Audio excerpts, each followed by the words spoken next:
Sinubukan ng MMDA ngayong umaga ang Pasig River Bus Ferry na isa sa mga isinusulong na solusyon sa inaasahang pagbigat ng daloy ng trapiko. May news to go si Steve Dailisan. Steve? Kara, sumailalim na nga sa dry run ang MMDA River Bus Ferry ngayong araw. Ang tugboat ng MMDA na ginagamit para sa paglilinis ng Pasig River ang siyang kinabitan ng isang minibus para maging passenger type vessel na alternatibo raw sa inaasahang pagbigat ng trapiko. Bunga ng mga infrastructure projects na sinisimula na ngayong taon. May haba ito para ng 12.1 meters at kaya magsakay ng ibababa hanggang 40 pasahero. 5 knots o 10 kilometers per hour lang ang bilis ng River Bus Ferry. Mula Guadalupe Station sa Makati City kanina, inabot ng halos 2 oras yung ating naging biyahe para makarating sa May Plaza, Mexico sa lungsod ng Maynila. May kabagalan pa sa ngayon, Kara, no? Pero i-improve naman daw ng MMDA yung makina para mabilis ng hanggang 8 to 10 knots o katumbas ng hanggang 25 kilometers per hour. Pero wala naman daw kalabang ibang sasakyan kaya hindi may ipit sa traffic sakaling piliin ito ng ibang mga commuter. Bentahe raw sa mga estudyante at sa mga empleyadong nagtitipid. Hindi pa makadaong sa mga existing ferry stations itong river bus ferry ng MMDA dahil kailangan itong sumailalim sa rehabilitasyon. Nasira na raw kasi ng Bagyo Kara itong mga ferry stations na halos 3 taon na rin hindi operational.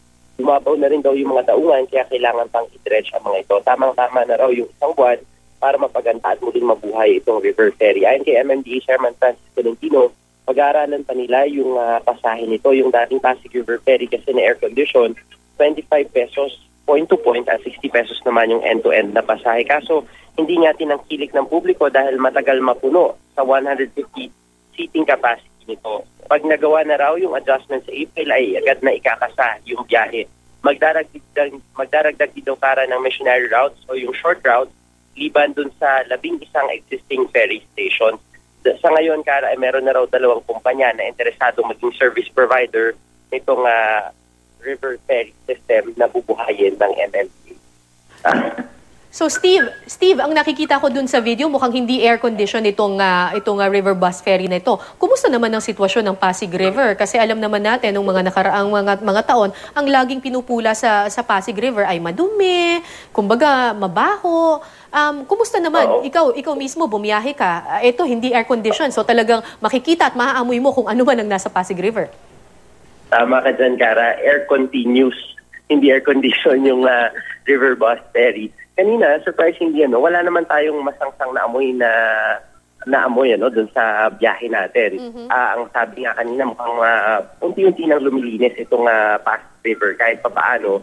May konting portion lang na nakaamoy tayo ng medyo hindi maganda. Pero all throughout naman ng biyahe, medyo maaliwalas naman kahit na walang aircon yung sinakyan natin. At saka ang target kasi nila dito, Kara, yung masa, yung mga nagtitipid. Kaya kung maglalagay, although mag-offer din daw sila ng aircon, yung air-conditioned na ferry, ang target pa rin nila yung mas mura para abot kaya daw ng mga nagtitipid. Pero yung 2 hours na biyahe, napakatagal naman nun, Steve. Parang sumuong ka na rin sa trapiko nun.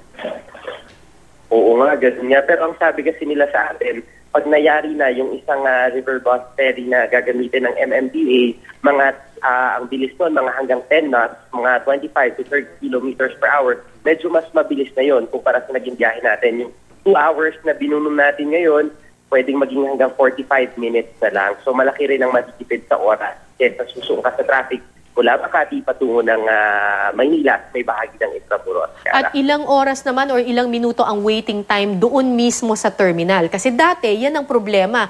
Kahit na mabilis yung barko, yung sasakyan mo na ferry, yung paghihintay mo naman talagang aabutin ka ng siyam-siyam.